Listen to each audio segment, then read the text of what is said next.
मुस्लिम league नून और MQM का अगले इलेक्शन में इकट्ठा इत्तेहाद बनाकर आगे जाने का ऐलान। थोड़ा ब्रीफ तारीख बता दूं कि ऑलमोस्ट नून लीग की जब भी गवर्नमेंट आई, ये आखिरी गवर्नमेंट के अलावा, एमक्यूएम के ख़िलाफ़ हमेशा ऑपरेशन किया उन्होंने अल्हम्दुलिल्लाह। मैंने वैसे कहा, ये नहीं कहा कि उन्होंने अच्छा किया या बुरा किया, जो भी किया बहरहाल किया। लेकिन इस वक्त लग ऐसे रहा है कि Tehreek Insaf completely wipe out है एज अ पार्टी का तशख़्ख़ुस के लेवल पे भी वो पार्टी स्टैंड नहीं कर रही, वो लीडरशिप के लेवल पे भी पार्टी स्टैंड नहीं कर रही। इस वक्त मैदान खुला है नंबर 1 PMLN के लिए, नंबर 2 पीपल्स पार्टी के लिए। ज़मीनी इंतखाब अभी हुआ कल परसों कराची में, सिंध में, उसमें भी वो 12 में से गलबन 6 सीटें ले गए। तो इस सारी सूरत हाल के अंदर जबकि जरदारी साहब, नवाज शरीफ साहब रियासत की इंटरेस्ट के लिए, रियासत को बचाने के लिए इकट्ठे हो रहे हैं, ऐसे मौके पर इमरान खान साहब सिर्फ पेशियाँ भुगत रहे हैं। आज उन्होंने इस्लामाबाद हाई कोर्ट में कहा कि जो ऑफिशियल सीक्रेट एक्ट के तहत साइफर की पटिशन या हेयरिंग हो रही है जेल के अंदर, इसको बाहर सुना जाए, ओपन कोर्ट में सुना जाए, लोग सुने, लोग देखें। इस्लामाबाद हाई कोर्ट ने इस पर कहा कि अटॉर्नी जनरल यकीनी बनाएं कि गैर मुनासिब तरीके से ट्रायल आगे ना बढ़ाया जाए। उन्होंने ये भी बताया, कहा कि ट्रायल की अमानत को ऐसे ना खड़ा करें कि वो ताश के पत्तों की तरह बिखर जाए। इस्लामाबाद हाई कोर्ट, अब टेक्नोलॉजी का दौर है, वक्त बदल चुका है, इंसाफ ना सिर्फ होना चाहिए बल्कि होता हुआ नज़र आना चाहिए। अगर शहरी यानी इमरान खान, अगर शहरी, आम शहरी इमरान खान के ट्रायल के को जेल ट्रायल को देखना चाहते हैं तो पाबंदी क्यों है? वैसे भी आपको पता है, अब तो चीफ जस्टिस ने जो है वो लाइव कवरेज की थी नैब तरामीम की, तो उन्होंने कहा कि अगर शहरी जेल ट्रायल देखना चाहते हैं इन पर पाबंदी क्यों है। अटॉर्नी जनरल ने कहा कि मैं यकीनी बनाऊंगा कि साइफर केस के मुलजिम के हकूक मुतासर ना हों। ये अदालत चाहती है, इस्लामाबाद हाई कोर्ट ने कहा कि इस केस का फैसला जल्द कर दिया जाए। जनरल मियां गुल हसन ने कहा कि अटॉर्नी जनरल को सुन लें, अभी हुक्म इम्तनाई जारी नहीं कर रहे, मंगल तक मुलतवी हो गई है। ये भी हो सकता है कि इस्लामाबाद हाई कोर्ट कह दे कि इमरान खान साहब का मामला जो है वो ओपन किया जाए। बिठाएं मैडम को, प्लीज़ बिठाएं। इस कॉन्टेक्स्ट के अंदर जो है वो सारे मामलात के अंदर अगर हम देखें तो मामला ये है कि तहरीक इंसाफ का एज अ तशख़्ख़ुस पार्टी वो नज़र नहीं आ रही। फवाद चौधरी से लेके असद कैसर तक अंदर जो बचे हैं, रूपोश, और जो उससे ज़्यादा बचे हैं वो या IPP में चले गए या वो उन्होंने सियासत से ही दस्तबरदारी कर दी। तो ये जो इलेक्शन होने जा रहा है पाकिस्तान के अंदर, ये इलेक्शन क्या होगा, कैसे होगा, कितना फेयर होगा? हम ये तो नहीं कह सकते कि इलेक्शन नहीं होगा, अस्तगफिरुल्लाह, क्योंकि चीफ जस्टिस साहब ने पाबंदी लगा दी है और मुझे भी यकीन है कि इलेक्शन होगा, मगर क्या ये होगा कैसे? इसके ऊपर क्या इलेक्शन होने से पहले ही इतने शुक्र को शुबात हो जाएंगे? लेकिन दूसरी तरफ हैरानगी होती है कि तहरीक इंसाफ किस बुनियाद के ऊपर कह रही है कि इलेक्शन जो है वो फ़लाँ वजह से फेयर नहीं होगा, फ़लाँ। भाई बात तो ये है कि आपकी पार्टी है ही नहीं, लॉयर्स का एक टोला है इस वक्त, उन पे इसलिए कोई हाथ नहीं डालता, वो ख्वाह कुछ भी करें, अच्छी बात है, हाथ डालना भी नहीं चाहिए क्योंकि वो लॉयर्स हैं। एक लॉयर को पकड़ा तो पूरी कम्युनिटी बाहर आ जाएगी। वो लॉयर्स हैं सिर्फ जो इस वक्त इमरान खान साहब की पार्टी चला रहे हैं। उन लॉयर्स की बुनियाद पर अगर तहरीक इंसाफ ने इलेक्शन में हिस्सा लेना है, फिर ये भी एक बहुत बड़ा सवालिया निशान है कि धांधली हो या ना हो, चीज़ें मैनेज हो या ना हो, ये वकला किस तरह इमरान खान को जिताएंगे, जबकि उनकी सारी सियासी क़यादत या रुपोश है इमरान साहब की, या कैद है, या IPP के अंदर है, या अपनी अलग पार्टी बना चुकी है, जिस तरह के KP के अंदर बनी है खटक साहब के अंदर। और तो और बुज़दार साहब भी, मैं याद करा दूँ आपको, प्रेस कॉन्फ्रेंस करके ऐलान ला ताल्लुकी कर चुके हैं इमरान खान साहब से, और इमरान खान साहब को क्या क्या सुननी पड़ी बुज़दार के लिए। प्रोग्राम में बहुत वार्म वेलकम डॉक्टर फिरदौस आशिक अवान साहिबा, आप इस्तेकाम पाकिस्तान पार्टी से हैं, अता तारड़ साहब मुस्लिम लीग नून से, और इरशाद भट्टी साहब। अगर मैं सबसे पहले अता तारड़ साहब आपसे शुरू कर दूं, कभी कभी आते हैं, आया करें यार शो में, कोई मसला नहीं। तारड़ भाई ये बताएं कि आपकी साइकोलॉजिकली, जैसे कि मैं आपको अपना बता देता हूँ, मैं अगर कमज़ोर टीम के खिलाफ मैच खेल रहा हूँ ना, मुझे मज़ा नहीं आता। यहाँ पर परसेप्शन ये है कि आप जिस टीम के खिलाफ मैच खेल रहे हैं उनके तो खिलाड़ी पूरे नहीं हैं, तो सर ये किस तरह होगा ये क्रेडिबल इलेक्शन? बहुत शुक्रिया कामरान साहब। देखिए, पहली बात यह है कि अगर कल को कोई रेप करे या डकैती करे या अगवा बराए तवान करे तो उसको इस बात की वजह से जेल से निकाल दिया जाए कि इसने इलेक्शन लड़ना है, तो फिर तो जितने भी मुजरिम कैद हैं आज जेलों के अंदर, वो तमाम ये रिलीफ मांगेंगे कि जी हमें भी आप छोड़ें, हमने इलेक्शन लड़ना है। हमने तो नहीं कहा था कि तोशा खाना की घड़ियों का बाकायदा व्यापार और कारोबार घर में शुरू कर दें और ब्लैक मार्केट में बेच के उसके पैसे खाना शुरू कर दें। हमने तो नहीं कहा था कि आप साइफर लहराएं और साइफर लहरा कर आप कौमी सलामती को दांव पर लगाएं और उससे खेलने की बातें करें कि हमने इसके साथ पार्टी की खेलना बात है। हो रही है, उनकी पार्टी नहीं आ पा रही मैदान में आपके मुकाबले में। नहीं, मैं भी पार्टी की बात कर रहा हूं ना। देखें, जी जी 2018 में एक लाडले को लॉन्च करने के लिए मियां नवाज शरीफ को नाजायज सजा दी गई। इलेक्शन से पहले जो हुआ वो आपके सामने है। बेटे से तनख्वाह ना लेने पे निकाला गया, पूरा एक सिस्टम हरकत में आया उनको सजा देने के लिए। अल्हम्दुलिल्लाह वो सुरखरू हुए हैं, मेरिट पे हुए हैं और हमारे केसेस अभी भी चल रहे हैं और हमें बिल्कुल उम्मीद है कि हमारी अपीलें जो हैं वो मेरिट पे डिसाइड होंगी। मगर ये तो कोई तरीका नहीं है ना कि आप 9 मई के हमले भी करें, आप शोहदा की यादगारों को भी मस्मार करें जस्टिफाइबल नहीं है, मैं और आपसे एग्री उसके करता हूं। बाद आप इम्यूनिटी लें कि जी हमने इलेक्शन लड़ना है, हमें छेड़े कोई ना। बिल्कुल, लेकिन सर आपको पता है अभी अलीम खान साहब का जलसा मैं सुन रहा था, उनका जहांगीर तरीन साहब की गुफ्तगू सुन रहा था, मौलाना फजल रहमान की बात सुन लें, जो हर बंदा आपके मुतल्लिक यही कह रहा है कि आप तो अब सब तैयारी हो चुकी है आपकी कि आप ही ने अब जो है ना प्राइम मिनिस्टर बनना है, सारी चीज़ें आपके हक में मैनेज हो रही हैं। ये लेगेसी लेके इलेक्शन से निकलेंगे आप या ये ट्रेजर लेके निकलेंगे इलेक्शन से आप? नहीं, देखिए ना, मैं तो ये समझता हूं कि ये पीपल्स पार्टी की तरफ से मेनली इल्जाम लगाया जा रहा है। उनके पास क्या बेसिस है ये बात करने की? हम अपना इलेक्शन लड़ेंगे, वो अपना इलेक्शन लड़ेंगे, वो भी कह रहे हैं हम क्लीन स्वीप करेंगे। तो ये लेवल प्लेइंग फील्ड की जो डिमांड है, मुझे बता देना, या तो केयर टेकर चीफ मिनिस्टर्स की अपॉइंटमेंट के अंदर मशावरत ना हुई हो, इनको ऑन बोर्ड ना लिया गया हो, या तो ये बता दें कि मरदमशुमारी जब हुई थी तो काबीना के अंदर पीपल्स पार्टी के और JUIF के वज़रा ने वहाँ पे इख्तलाफ राय किया था और कहा था मरदमशुमारी नहीं होनी चाहिए, या तो ये कह दें कि मुराद अली शाह साहब ने साइन ही नहीं किए मरदमशुमारी के डॉक्यूमेंट पे, जब मरदमशुमारी के डॉक्यूमेंट पे आपने खुद साइन किए, हल्का बंदियों का आपको इल्म था, आपसे पूछ के तमाम फैसले किए गए। आप सर ये कह रहे हैं कि ये पीपल्स पार्टी जो है, वैसे तारड़ साहब आपके साथ ऑन बोर्ड है, PDM की गवर्नमेंट में, बाद में भी ये वैसी सियासी ड्रामाबाजी हो रही है जो बयानात देते हैं पीपल्स पार्टी के जोमा जो है। नहीं, मैं ड्रामाबाजी नहीं कहूंगा, मैं पॉलिटिकल पॉइंट स्कोरिंग कहूंगा, वो उनका राइट है। सर अपनी राय का तारड़ साहब, ये लोगों को जरा बताइए पॉलिटिकल पॉइंट स्कोरिंग क्या होती है? क्या लोगों को बेवकूफ बनाना पॉइंट स्कोरिंग है कि वैसे उनके दिल आपके साथ मिले हुए हैं या वैसे वो आपके मुखालिफ नहीं है?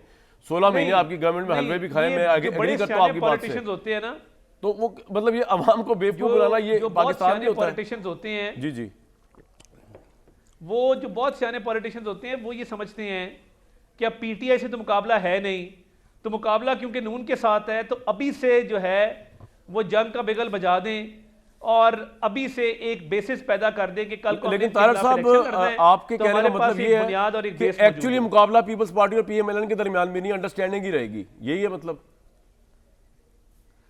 नहीं, देखिए, मैं ये समझता हूं कि बहुत सारी सीटों पे मुकाबला भी उनके साथ होगा, बहुत सारी पे नहीं भी होगा, मगर आगे सियासत यही है क्योंकि PTI एक अननेचुरल गैर फितरी अमल के नतीजे में मार्ज वजूद में आई थी और उतनी तेजी से वो टूटी है। IPP को आप कैसे रेट करते हैं एज योर सियासी मुखालिफ पंजाब में?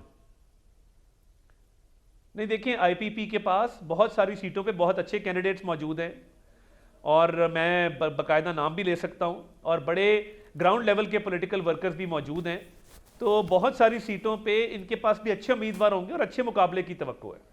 अच्छा, जब आप मुखालिफ की तारीफ कर रहे हैं ना और पीपल्स पार्टी की IPP, इसका मतलब मुकाबला फिर आप तीनों के दरमियान तो नहीं होने लगा? मुकाबला तो पता नहीं होगा कि नहीं होगा, लेकिन फिरदौस साहिबा अब तो आपकी एक पोजीशनिंग इस तरह आपने ले ली हुई है, अदरवाइज दिल में आप जानती हैं कि मैं बात सही कर रहा हूँ, अब आप चाहे माने या ना माने। लेकिन मुझे चलें ये बताएं आप कि आप एग्री करती हैं इस बात से कि ये परसेप्शन बन चुका है कि नवाज शरीफ साहब चौथी दफा प्राइम मिनिस्टर बनने आ रहे हैं? बिस्मिल्लाहिर्रहमानिर्रहीम। कामरान, सबसे पहले तो आपका शुक्रिया। देखिए, मैं ये सारी देख रही थी जो बॉडी लैंग्वेज और मेरे भाई ताड़ड़ साहब की गुफ्तगू है, तो देखिए, एक है परसेप्शन, एक है रियलिटी। जो परसेप्शन बिल्ड की जा रही है कि जनाब सब गुडी गुडी हो गया और अब हम जो चाहेंगे वो होगा, सही, और हर रास्ता जो है वो हमारे लिए हमवार है और अब हम सिर्फ फॉर्मेलिटी पूरी करके प्राइम मिनिस्टर की कुर्सी तक पहुंचना है। तो ये परसेप्शन जो है वो उसको जानबूझ के मर्ज किया जा रहा है ताकि हमारे वो लोग जो हमेशा जीतने वाली पार्टी के साथ जाते हैं उनको ये यकीन हो जाए कि अगले इक़्तिदार में कौन आ रहा है। ये कौन ये परसेप्शन दे रहा है कि नून लीग जीतने वाली है? देखिए ये नून लीग की, चूँकि आपने देखा कि 3 दफ़ा इक़्तिदार की सियासत रही है, वो हुकूमत में रहे हैं, 7 दफ़ा पंजाब में रहे हैं, तो वो माहिर हैं इन सारी परसेप्शंस को क्रिएट करने के। रियलिटी क्या है? तो रियलिटी जो है वो इससे थोड़ी मुख्तलिफ है। रियलिटी अगर उनको अंदर फील ना हुई होती तो MKM से कराची में वो अलायंस की तरफ ना बढ़ते। रियलिटी ये है कि जो अवाम का गुस्सा है, जो अवाम का कहर है, जो अवाम का ओवरऑल एक सियासतदानों पे अदम एतमाद है और जो उनके मसाइल और मुश्किलात हैं, वो ये समझते हैं कि ये जो गुड्डी गुड्डे का खेल हर इलेक्शन में शुरू होता है, तो हमारा ये मसाइल का हल और इनके तदारक के लिए ये वो रेसिपी नहीं है। और एक सियासी पंजाजमाई या सियासी कह लें प्लेटफार्म से जो हरीफ होता है वो हलीफ हो नहीं सकता, और अगर हलीफ है तो वो हरीफ नहीं हो सकता। तो ये एक कम्बिनेशन जो बन रहा है। आपको लगता है कि PMLN की जो और PDM के साथ मिलकर जो हुकूमत की परफॉर्मेंस, इसमें अवाम इन पे गुस्से में है, तभी ये MKM से भी अलायंस करते फिर रहे हैं? देखिए अब इन्हें रियलाइजेशन ये हुई है अल्टीमेटली कि जो 16 माह का एक तलख टाइम रहा, एक अवाम के लिए मुश्किलात का एक अंबार हुआ उन 16 माह में, तो लोग जो हैं वो यकीनन खुश नहीं है PDM की गवर्नमेंट में। तो अब इस बात पे वो कन्विंस हुए हैं कि हम यारा जन्नत हम यारा दोज़ख। अच्छा। कि जब हमने मिल के 16 माह जो है हम यारा मुश्किलात फिरदौस साहिबा जब नवाज शरीफ साहब आए, जन्नत में भी जाएंगे तो इकट्ठे चले जाते हैं। जब नवाज शरीफ साहब आए तो परसेप्शन तो ये भी उभरा, एक तो निगरान हुकूमत के मुतालिक आया कि वो B टीम है नून लीग की, दूसरा परसेप्शन ये भी उभरा कि आप लोग भी B टीम है। जिस तरह जहांगीर तरीन साहब के जहाज़ के हवाले से खबर आई कि जहाज़ उन्होंने हेलीकॉप्टर उन्होंने प्रोवाइड किया, ऑन साहब इस्तकबाल के लिए आपके जो थे अहम तरीन लीडर वहाँ मौजूद थे, उनका क्या तुक बनता है उनको इस्तकबाल करें अपने मुखालिफ पार्टी के लीडर? देखिए ये हम कई दफ़ा इसकी वजाहत कर चुके हैं, और जो हेलीकॉप्टर है वो आपको पता है आउटसोर्स होता है, और कोई पैसे लिए जहांगीर तरीन साहब ने? ऑफ कोर्स वो जो भी लीगल मैकेनिज्म होगा वो कंपनी का मैटर है, उसने किस तरह उनको और ऑन साहब किया तो आउटसोर्स नहीं थे ना वहाँ। जो ऑन चॉइस साहब ने इस हवाले से वजाहत दी है, क्योंकि उनका एक अपना मॉडल टाउन के रिहायशी होते हैं, उनकी फैमिलीज के साथ एक पड़ोसी वो करने गए थे, वो जाती ताल्लुकात की। आपका मुकाबला तो इनसे नहीं होगा नून लीग से ना, आपकी भी अंडरस्टैंडिंग हमारा डेफिनेटली टिल टुडे तक हम ये समझते हैं कि जो हमारा सियासत के अंदर, देखिए जो पंजाब की सियासत या ओवरऑल पाकिस्तान की सियासत है, जब आप उसको देखते हैं तो उसके अंदर एंटी और प्रो वोट जो है वो अपने आप को पोजीशन करता है। एंटी अगर फोर्सेस जो हैं वो आपस में प्रो की तरफ चली जाती हैं, तो जो देहात के अंदर या पोलिंग स्टेशनों पे लोग कहते हैं जीतना नहीं वोट नहीं पाना, ये होता है परसेप्शन। अगर ये परसेप्शन हो जाएगा जी आपकी पार्टी नहीं जीतेगी तो आपको वोट नहीं पड़ेगा, आप ये कह रही हैं? नहीं, ऐसे नहीं है। ऐसा है कि आपने एक धड़ा जो मेरा मुखालिफ है उसको दूसरे धड़े के सपोर्ट में जाना है, ठीक, ताकि उसकी अपनी सर्वाइवल हो, पॉलिटिकल उसको एक स्पेस मिले और उसको पॉलिटिकल ओनरशिप हो। अगर हम दोनों धड़ों को एक जगह इकट्ठा करने की कोशिश करेंगे तो वो बेनिफिशियरी तीसरा धड़ा होगा, क्योंकि वो ना मुझे वोट मिलेंगे ना मेरे हरीफ को मिलेंगे। अल्टीमेटली तो धड़ों को रखना होता है अलग अलग, वो मुतहारिब मुखालिफ, आपको हर हाल में एक प्रो और एंटी नैरेटिव जो है वो चलाना है। तो वो आपका चलेगा नून लीग वगैरह इन सब के साथ? हमारा बड़ा क्लियर मौक़िफ़ है कि हमने अपने प्लेटफार्म से अपने निशान पे शहीन की परवाज़ करते हुए हमने सियासी फाख्ताओं का मुकाबला करना है, और शहीन का निशान जो है वो जीत का निशान बनने जा रहा है। और वो आपने उसका हाफिजाबाद में मुजाहरा देख लिया, आपने जहानिया में देख लिया। ये जो अलायंस की बात है, देखिए कामरान, उसका एक पहलू और भी है जी। वो है कि जो इस वक्त पाकिस्तान की सूरत हाल, जो चैलेंजेस हैं, वो ये जिस तरफ पाकिस्तान जा रहा है, जो दहशतगर्दी के वाक़यात हैं, उसमें एक राय ये पाई जाती है कि पाकिस्तान को कोई अकेली जमात अब इस मुश्किल से नहीं निकाल सकती। आपको एक लॉन्ग टर्म, लेकिन क्या एक अकेली जमात को बाहर निकाल के से आगे बढ़ना होगा। एक अकेली जमात को बाहर निकाल के आप कॉन्सेंसस पा सकते हैं? इसमें मैं पूछूंगा आपसे। देखिए जमात जो है उसको हम किसी को निकालने के हक में नहीं है। हम सियासी लोग हैं, हम सियासी डायलॉग पे बिलीव करते बिल्कुल ठीक हैं, है। लेकिन जमात और फैन क्लब में फ़र्क को भी वाज़ेह बिल्कुल करना ठीक है जी। एक आपका फैन क्लब है जो सेलिब्रिटी को फॉलो करता है, एक है आपकी सियासी जमात। जो जमात होगी वो तो नीचे एग्जिस्ट करेगी, उसके वोटर्स भी होंगे, सपोर्टर्स भी होंगे। मुझे आपका पॉइंट सारा जो समझ आ गया। फैन क्लब होगा वो सोशल मीडिया पे ज़्यादा होगा। सोशल मीडिया पे बिल्कुल ठीक होगा, है। और जहाँ मैडम आप लेक्चर दिया करें पॉलिटिक्स पे। जमहूरियत के अंदर जो है पॉपुलैरिटी नापने वैसे का इधर भी या अल्हम्दुलिल्लाह लेक्चर ही होता है, लेकिन जीत को नापने का जो तरीकाकार है पॉइंट आ वो गया। वोट की पर्ची है, लेकिन वो सोशल मीडिया ट्रेंड नहीं। लेकिन कई स्टूडेंट्स इरशाद भट्टी साहब जैसे भी होते हैं, अब मैं उनकी तरफ जाऊंगा। जी वो मेरे भाई हैं और मैं समझती हूँ कि वो यकीनन इस चीज़ को समझते हैं कि जो सियासी ग्राउंड का खिलाड़ी होता है उसको शायद एक आज़ाद तबसरा करने वाले से कोई प्रॉब्लम नहीं होती। नहीं, उनको हज है मेरे पे, क्योंकि वो खुली फजाओं में फिरने वाला परिंदा सही है। बात, ये तो कुछ ज्यादा खुली फजाओं में बहुत सारी पाबंदियों के साथ बिल्कुल बैठे सही, होते बिल्कुल सही। भट्टी साहब, तारड़ साहब हो गए, MQM हो गई, पीपल्स पार्टी हो गई, फिरदौस साहिबा की पार्टी IPP हो गई, ये तो शाहीनों की तरह भाई उड़ान ले रहे हैं इलेक्शन के अंदर। मुल्की इंटरेस्ट में सब जमा हो चुके हैं। MQM नून लीग जमा हो चुकी है, जरदारी साहब, नवाज शरीफ साहब, रियासत के इंटरेस्ट, रियासत की उसमें गम में इकट्ठे जमा हो चुके हैं। तो पीछे इलेक्शन तो फिर इनका ही है। तहरीक इंसाफ के पास आई थिंक वकला रह गए, वकला कैच कर पाएंगे अवाम की वो, या आपको लगता है कि वकील भी खड़े हो जाएंगे अगर तहरीक इंसाफ के? लेकिन इसमें करेक्शन करने, मैंने ये कहीं नहीं कहा कि हम नून लीग के साथ, नहीं, मैं ये नहीं कह रहा, किसी अलायंस मैं या रियासत किसी- के इंटरेस्ट में तो आप इकट्ठे हो गए ना सारे। मैं ये कह रहा रियासत का इंटरेस्ट नेशनल एक्शन प्लान में सब ने साइन किया। तो मैं ये कह रहा हूँ कि इलेक्शन लड़ेंगे एक दूसरे के खिलाफ, लेकिन रियासत का इंटरेस्ट फोकस होगा। तो सर तहरीक इंसाफ की नजर आ रही है आपको इस इलेक्शन में?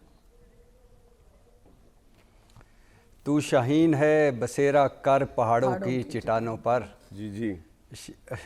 शाहीन जिंदाबाद मेरे शाहीन। सबसे पहले तो भाईजान कराची कूड़ा करकट का ढेर बन चुका, कराची मक्खियों मच्छरों का शहर बन चुका, कराची नामालूम कब्रों का शहर बन चुका, कराची अगवा तावान भत्ताखोरी गैंगवार का मरकज़ बन चुका, और कराची पर राज करने वाली 3 दहाइयों से ज़्यादा कराची पर राज करने वाली MQM आज मुस्लिम लीग नून को प्यारी हुई, और उन्होंने फिर से तहिया किया कि हम इस मुल्क को रोशनियों का मुल्क बनाएंगे, तरक्की खुशहाली का मुल्क बनाएंगे। पीपल्स पार्टी हो, नून लीग हो, तहरीक इंसाफ हो, काफ लीग हो, परवेज़ मुशर्रफ हो, MQM किसकी इत्तेहादी ना रही। वाह। लोग कहते हैं MQM बदल जाती है, मैं कहता नहीं, इक़्तिदार की पार्टी बदल जाती है, MQM वही खड़ी है जहां पहले दिन से। ये तबरा तो हो गया MQM पे आपका ये सियासी। MQM जल्जला आने से पहले उड़ने वाले परिंदे जो लोग मौजूद हैं बाहर उन पे बात बहार की आमद, अब बहार की MQM जल्जला आने से पहले उड़ने वाले परिंदे और बहार की आमद हो। आप एक बात बताएं, सिर्फ एक जुमला भाईजान, एक जुमला सुन ले भाईजान, बस मैं उसी पे आ रहा हूँ मैं आपको, और आपको सोचे तो खिजा आ जाए मेरे अगेंस्ट द विंड चलने वाले हॉलीवुड के मेरे भाई। जी जी। बहार की आमद हो, जिस पार्टी पर ये MQM उसी शाख पे जा बैठती है। अब आ जाइए इस बात पे, तारड़ साहब ने 2 खूबसूरत जुमले बोले हैं, एक कि कोई रेप करे, कोई फलां करे, कोई फलां करे तो उसको जेल से तो नहीं निकालना चाहिए। ये अभी मुझे कल ही का वक्त याद आ रहा है कि जब नवाज शरीफ साहब और मरीम नवाज़ अंदर थे तो मुस्लिम लीग नून वाले यही दलाइल दे रहे थे कि बाहर निकालें उनको अगर मुकाबला करना है, तो तहरीक इंसाफ वाले यही दलाइल दे रहे थे कि भाई जब लुटमार की हो, पनामा लीक्स हों, 5 बर्रे आज़मों में जायदादें हों, आप हिसाब ना दे सके, मनी ट्रेल ना दे सके, तो कैसे बाहर निकालें। दूसरा उन्होंने कहा कि तहरीक इंसाफ नेचुरल तरीके से नहीं बनी, ये जो PDM बनी थी ना, मैं कुर्बान जाऊं मेरे तारड़ साहब पर, ये तो बड़ी नेचुरल तरीके से, हर्बल तरीके से बनी थी और ऑर्गेनिक तरीके से बनी। तो अलायंस है ना, पार्टी थोड़ी है। ज़िया भी था, महमूद खान अचकज़ई भी था, और उसमें मौलाना साहब था, और एक पार्टी बनकर 3.5 साल रहे और फिर हुकूमत भुगताई। अब आ जाइए इस बात पे कि तहरीक इंसाफ, आप बिल्कुल ठीक कह रहे हैं, इस वक्त शाहीनों का दौर है, शेरों का दौर है। इस वक्त इस घड़ी तक तहरीक इंसाफ, मैंने बहुत दफ़ा पहले भी कहा है कि कहीं किसी काबिल ज़िक्र वो साइज़ में असम्बलियों में जाती नज़र नहीं आ रही। बहुत सारे इफ्स एंड बट्स अभी हैं। अभी बहुत कुछ होना बाकी है, बहुत कुछ होगा अभी। इलेक्शन लेकिन से भट्टी पहले साहब आप इस चीज को अप्रिशिएट क्यों नहीं कर रहे कि दो आर्च पॉलिटिकल एनिमीज जरदारी साहब और नवाज शरीफ साहब, उनका फोन पे राब्ता सिर्फ सियासत की वजह से नहीं हुआ, वो रियासत बचाने के लिए इकट्ठे होने जा रहे हैं, इसको तो अप्रिशिएट करें यार। सबसे पहले तो मैं दरख्वास्त करूंगा दोनों बड़े सियासतदानों से कि मेहरबानी करें, रियासत आप अगर ना टेलीफोन एक दूसरे को करें तो बच जाएगी। और दूसरी बात यह है कि मेहरबानी करें कि टेलीफोन परहेज़ करें टेलीफोन से। और ये रियासत, ये जमहूरियत, ये सिविलियन बालादस्ती, ये वोट की इज़्ज़त, ये सुप्रीम कोर्ट, ये पार्लियामेंट आपने तमाशा बनाया, आप मजीद तमाशा ना बनाएं, मजीद बेवकूफ़ ना बनाएं। ठीक है। दूसरा, टेलीफोन, आपने टेलीफोन का जिक्र किया तो साथ साथ सुनते जाइए। मुश्किल वक्त हो तो मुस्लिम लीग नून वाले पाँव पकड़ते हैं, आसान वक्त हो तो गिरेबान पकड़ लेते हैं, Bilawal Bhutto. Telephone number 1। Telephone number 2, हम हाथ बांध कर माफ़ी मांगते हैं कि हम PDM हुकूमत का हिस्सा रहे, खुर्शीद शाह। टेलीफोन नंबर 3, एक मफरूर मुजरम को इतना प्रोटोकॉल, ये तो शर्मनाक, पीपल्स पार्टी के 3 सियासतदान। टेलीफोन नंबर 4, नवाज शरीफ की सिलेक्शन हो चुकी, हमें सिलेक्शन कबूल नहीं, पीपल्स पार्टी। टेलीफोन नंबर 5, हम एवन फील्ड की नहीं, लेवल प्लेइंग फील्ड की बात कर रहे हैं। टेलीफोन नंबर 6, मुस्लिम लीग मुल्की मसाइल हल करने की सकत नहीं रखती, PP।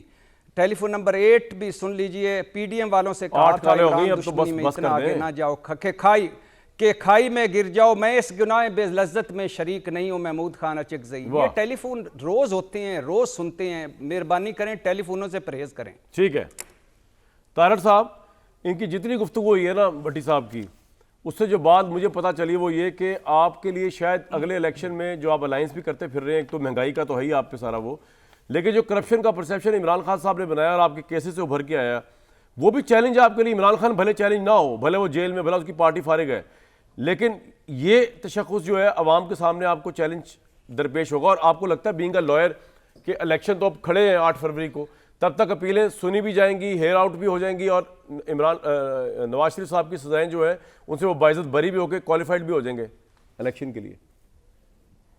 देखिए, पहली बात तो ये कि PDM कोई जमात नहीं, जैसे आपने कहा वो एक अलायंस था, तो गैर फितरी अमल के नतीजे में जो मार्ज़ वजूद में एक सियासी जमात आई, हाँक हाँक के लोगों को भेजा गया, किसी का कान मरोड़ा गया, किसी के बाजू मरोड़े गए, तो वो अपनी जगह पे मौजूद है, रिकॉर्ड का हिस्सा है। जितनी तेजी से बनी थी उतनी तेजी से टूटी है।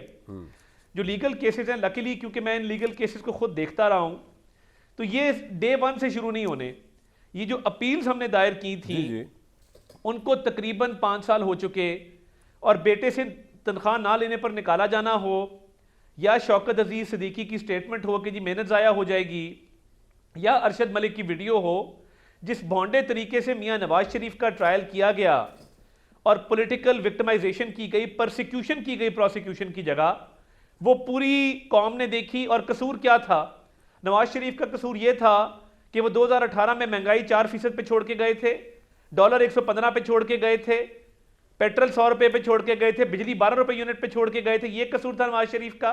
या ये कसूर था कि 12 मोटरवेज बना के गए थे और 12,000 मेगावाट बिजली लगा के गए थे? कसूर क्या था जिसकी बुनियाद पे इतनी बड़ी सजा दी गई एक लाडले को लाने के लिए, जिसने रियासत को भी तबाह किया, 9 मई के हमले भी किए, मईशत को भी तबाह किया, महंगाई को डबल फिगर्स में ले गया? हमने तो 16 माह में जो बोझ उठाया है, मुल्क को डिफॉल्ट से बचाया। अब अपीलों पे आ जाएं।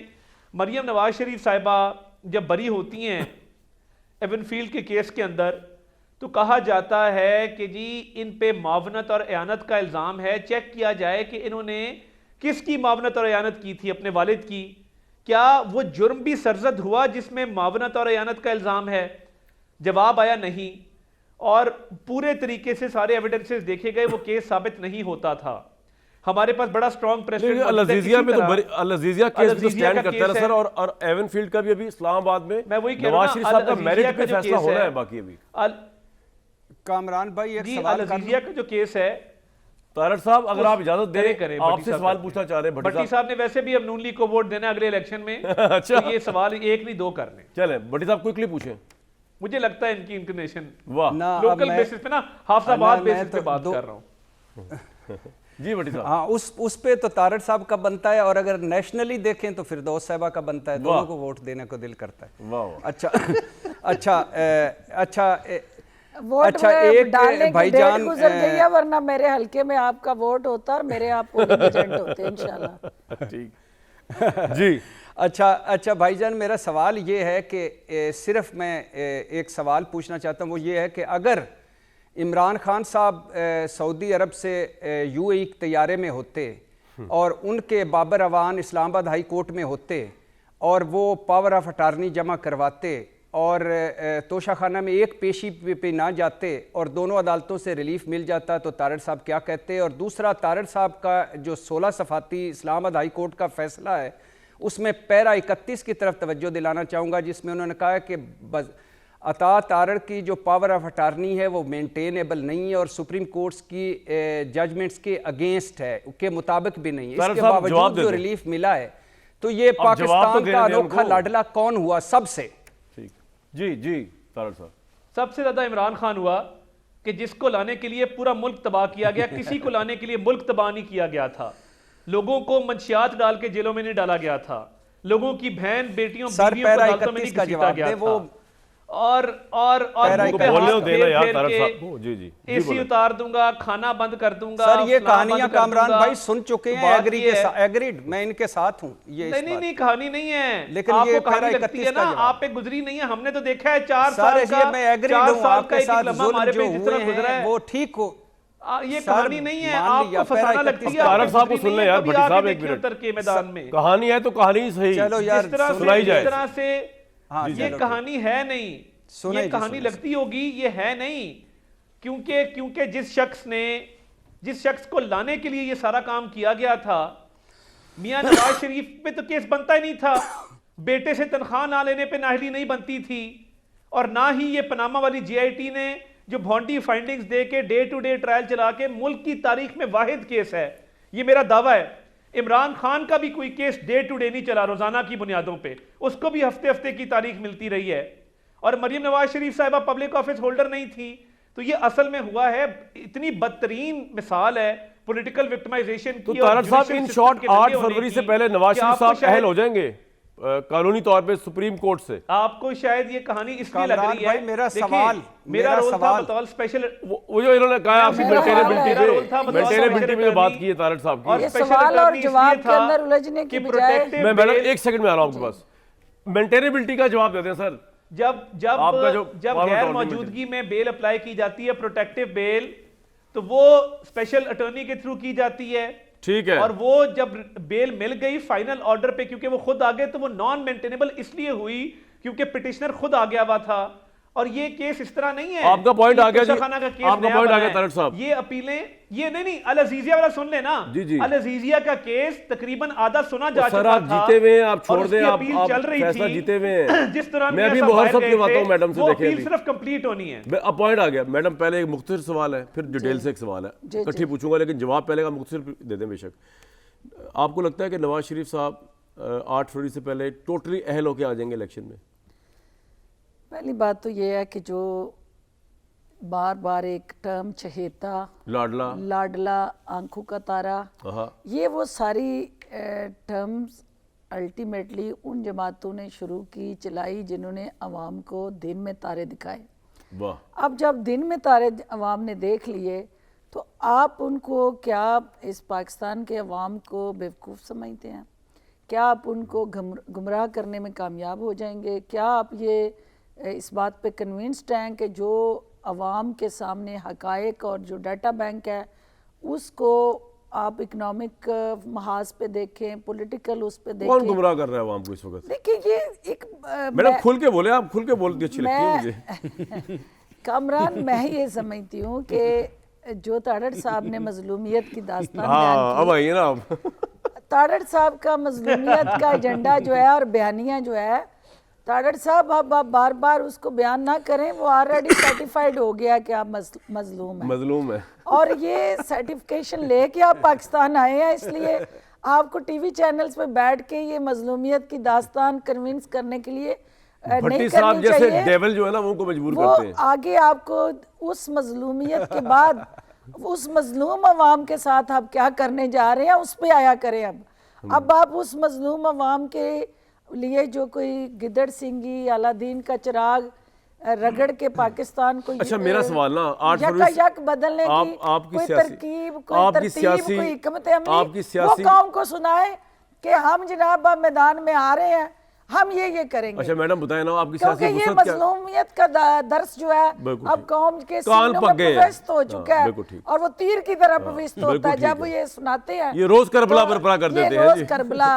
और करबला का जो है दरसे करबला जो है वाह वो भी साथ बोला देखिए करें। मैंने आपके किस तरह आपके पॉइंट पे लेके आया हूं करबला वाले मामले में। करबला और दरसे करबला अब सुने मेरा पॉइंट उससे दोबारा। इनहराफ ना तो करें। 8 फरवरी को नवाज शरीफ साहब अहल होंगे आपकी सियासी बसीरत, यस और नो? फिर अगला सवाल है मेरा आपसे। देखिए मेरी सियासी बसीरत ये कहती है कि मैच अभी फंसा हुआ है अच्छा और ये उसी तरह फंसा हुआ है जिस तरह वर्ल्ड कप में पाकिस्तान टीम का कि सेमीफाइनल में तक जाएंगे कि जाने नहीं? वाला बयानिया फंसा नहीं अच्छा हुआ है। एक बात बताए ना, इसमें तो ये फंसा हुआ है ना कि ऑस्ट्रेलिया हार जाए, न्यूजीलैंड हार जाए, यहाँ पे किस लिए फंसा हुआ है? देखिए इसमें ये कि जो इलेक्शन एक्ट है उसके मुताबिक तो जहांगीर तरीन साहब और नवाज शरीफ साहब का जो बढ़िया 5 साल अपनी की- पार्टी के लीडर के बारे में जी, बात कर रहे 5 साल की जो हमारी नाअहली है वो अल्टीमेटली खत्म हो चुकी है। अच्छा वो खत्म हो चुकी है, मैं कहा शायद आप कह रही हैं हयात है। नहीं वो खत्म हो चुकी है। अब रिटर्निंग ऑफिसर उसके साथ जुड़ा जब नॉमिनेशन नहीं मैं उसकी बात नहीं कर रहा, ये जो अल अज़ीज़िया वगैरह वालों में तो कन्विक्ट हुए ना नवाज शरीफ साहब, आप वो डेफिनेटली अभी तो 8 तक हो जाएंगे, निकल जाएंगे अभी पुलिस रात से। अभी वो पुलिस रात पे चलना पड़ेगा और अभी दिल्ली दूरस्थ। अच्छा इस पे एक ब्रेक लूंगा जी।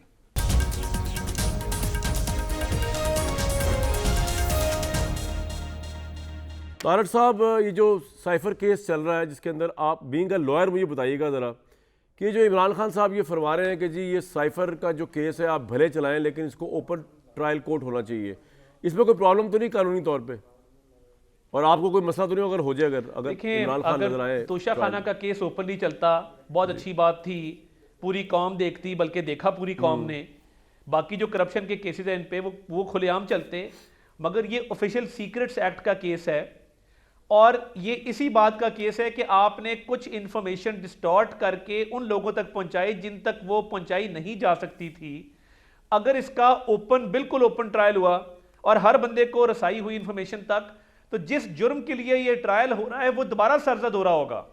तो इसलिए मैं नहीं समझता कि इसका ओपन ट्रायल होना चाहिए, इन कैमरा हो, वकला को पूरा राइट दिया जाए, मगर इसकी हर इंफॉर्मेशन, वो एक हम न्यूक्लियर स्टेट हैं, एक ऑफिशियल सीक्रेट्स एक्ट के तकाजे हैं, वो पूरे होने चाहिए। उसका सेक्शन 14 है जो कहता है कि ये मामलात पब्लिकली डिस्कस नहीं होंगे। राइट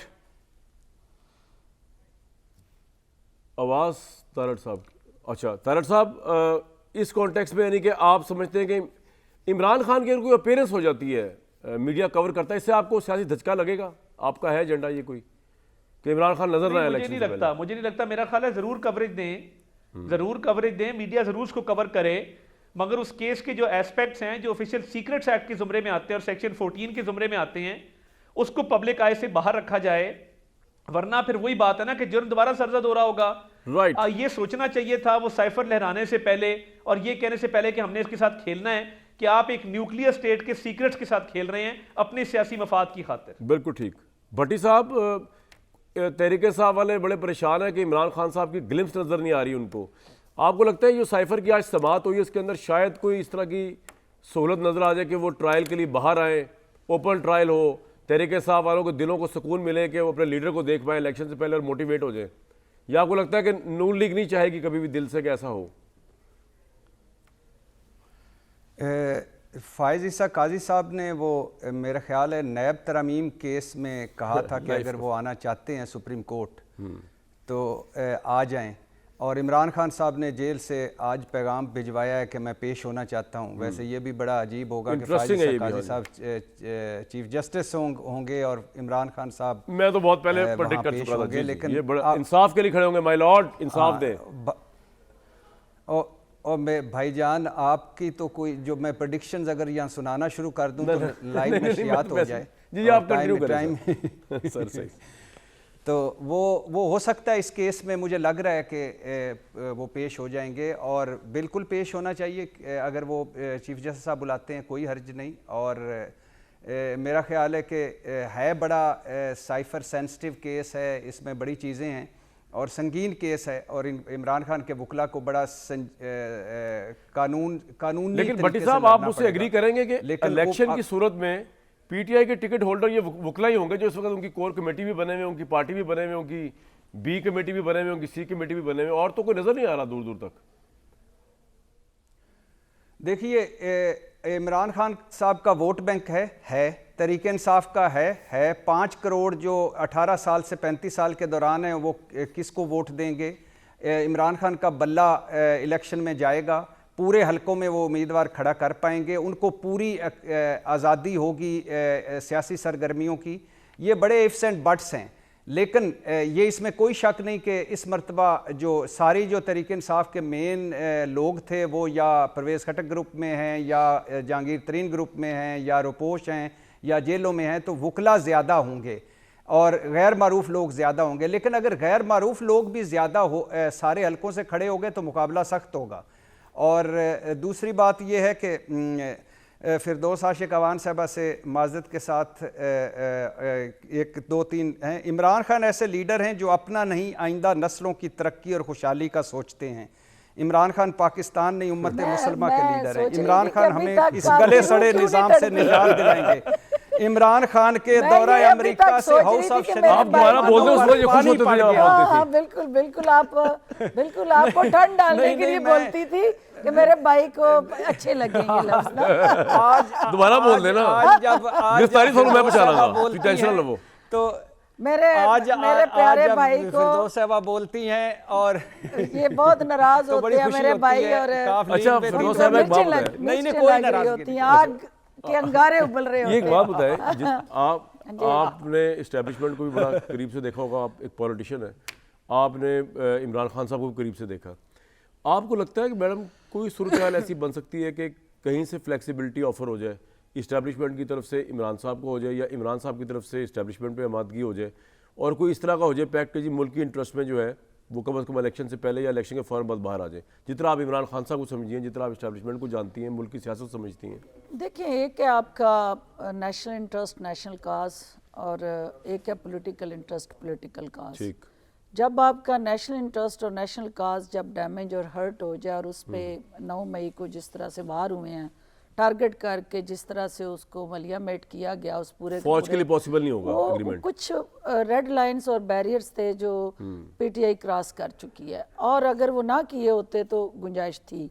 दूसरी बात जो मेरे प्यारे भाई ने कही, देखिए इसमें आपने जो डिस्कशन करते हुए वो कहते हैं पॉपुलर लीडर हैं, बहुत ज़्यादा उनकी फॉलोइंग है। हाँ जी, कह रहे हैं मुकाबला सख्त हो अगर मुकला खड़े हो जाए उनके सिर्फ। यकीनन जो सबसे बड़ी पॉलिटिकल साइंस है वो ये कहती है कि कोई भी शख्स जितना मर्जी पॉपुलर हो, जितना मर्जी आवाम के दिलों में, मैं अपनी मिसाल दे देती हूँ कि बहुत सारे पोलिंग स्टेशन और हमारे ऐसे इलाके के अंदर जहाँ ख़वातीन मेरी बहुत ज़्यादा फ़ैन फॉलोइंग, क्योंकि मैंने उनको गैस दी और बॉर्डर तक अपने हल्के में गैस की सहूलत दी। इलेक्शन के दिन में सिर्फ एक स्ट्रेटजी बनाई थी PMLN ने मेरे ख़िलाफ़ कि गो स्लो में जाना, जहाँ woman polling station. Go slow mean के अंबार लाइनें लगी हुई हैं ख़वातीन की वोट डालने वाली, लेकिन आपने बैलेट पेपर जो है वो 2 बजे तक वोट की कास्टिंग जो है उसको स्लो करना है। ये होता है, ऑफ कोर्स होता है, ये इलेक्शन ट्रिक्स हैं, इलेक्शन आपके वो सारे मैकेनिज्म हैं। जब वो वोटर पोलिंग स्टेशन और बैलेट बॉक्स के गिर्द घूमता फिरे और वो वोट कास्ट ना हो उस बॉक्स के अंदर, काउंटिंग का, किसी की जीतने और हारने का मेयार ना ट्विटर का सोशल मीडिया ट्रेंड है, ना लाइक्स हैं, ना पोस्ट शेयरिंग है, ना व्यूज़ हैं, वो उसके अंदर पड़ने वाले बॉक्स के अंदर वोट्स हैं जो काउंट हो के किसी की हार और जीत का फैसला करते हैं। चूँकि इस वक्त जो मैं देख रही हूँ PTI वाले कौन लोग हैं, हमारे लोग हैं, हमारी फैमिलीज हैं, क्योंकि हम उनको PTI में लेके गए हैं ना।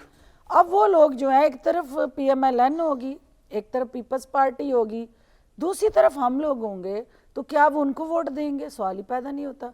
जो आप PTI की काला कोट हो या सफ़ेद कोट हो, लोग देखते हैं कि वो कौन स्ट्रीट बॉयज और अंडर 19 और टीन एजर्स ने जो इस मुल्क का हशर किया है, लोग दोबारा ये गलती कभी नहीं करेंगे। और अल्टीमेटली जो आपका ग्रास रूट लेवल पे सपोर्ट है वो मटेरियलाइज वोट में आपको लगता नहीं convert होती बड़ी साहब हुई क्विकली नजर 30 नहीं आ सेकंड रही। फिर तार साहब और जब तक वो वक्त वोट की में किल्लत है ब्रेक से convert पहले नहीं जी ठीक है होगी, बड़ी साहब PTI 30 का सेकंड है आपके पास वजूद 30 मुझे, सेकंड इलेक्शन के अंदर उस तरह नहीं से आती ठीक पजीराई लेता है नजर जी भट्टी नहीं साहब 30 सेकंड्स फिर तारड़ साहब 30 सेकंड भी नहीं 15 सेकंड। इमरान खान के दौरा अमेरिका से हाउस ऑफ शरीफ के अरमानों पर औस पड़ गई फिरदौस आशिक अवान। ओ क्या यार वो बात है। अब आप ठीक इससे पॉइंट आ गया निकल आए। आपका ये इस उनकी बयानिए स्पोक्स से पर्सन निकल थी आए। कोई ये कोई ढकी छुपी बात नहीं है ठीक है इस बयानिए से निकल तारड़ आए। साहब मैं जरा आगे चलें। तारड़ साहब 18 से 35 साल का वोटर आपके साथ है या नहीं है? देखिए मैं अगर आपको बताऊं, मैं अपने हल्के में रूरल एरियाज में फिरता हूं, बिल्कुल माशाल्लाह। हमारे साथ है। रूरल एरियाज में बड़ी एफ्लुएंस है, अर्बन यूथ डिवाइडेड ज़रूर है और उसको गुमराह ज़रूर किया गया है, मगर ये पैमाना कोई नहीं है कि कौन किसकी तरफ है। अगर आप अभी भी सर्वे करवाएं और आप देखें जो एलिजिबल वोटर है 18 से 35 साल का, लैपटॉप किसने दिए, उसको खेलों के मैदान किसने दिए, उसको खेलों के मौके किसने दिए, ये आपके skills training ऑफिशियल किसने अकाउंट दी है। पीएमएलएन सारे डिजिटल नवाज से एक शरीफ की सर्वे हुआ हुआ है leadership में इलेक्शन शहबाज के ऊपर, तो शरीफ उसमें मुस्लिम लीग शुरू नून किए को हुए 16% projects वोट हैं। पड़े। आपके अपने पीएमएलएन डिजिटल से हुआ हुआ है। आपके लिए अलार्मिंग सिचुएशन है कि नौजवान नस्ल वोट नहीं देगी नहीं, शायद? ये हमारा अकाउंट है नहीं। अच्छा ये है नहीं ये आप। मेरे डिजिटल कोई हमारा अकाउंट नहीं है। मैं टोटली इसको डिसोन करता ठीक हूं। हमारा अकाउंट पीएमएलएन ऑर्गेनाइजेशन है, ओआरजी के नाम से ठीक चलता है। ये पीएमएलएन डिजिटल कोई अकाउंट नहीं है पार्टी का, और मैं ऑफिशियली आपको ये बताना चाहता हूं, ये किसी ने शरारत की है और जिसने भी ये किया वो भट्टी सामने साहब ने आ किए जाएगा। लगता है। हाँ। भट्टी साहब मुझे का एक ब्रेक जो- एक ब्रेक के लिए कहा नहीं जा रहा है। है। तारड़ साहब बिल्कुल आपने अच्छा है आपने इस प्रोग्राम के अंदर ये क्लियर कर दिया कि ये भट्टी साहब के गुमाश्तों ने साजिश की है। भट्टी साहब तो बड़े आदमी, वो तो इस तरह की चीज़ों में टाइम वेस्ट नहीं करते, उनके गुमाश्ते भी तो है ना आगे, वो करते हैं। एक ब्रेक लूंगा जी।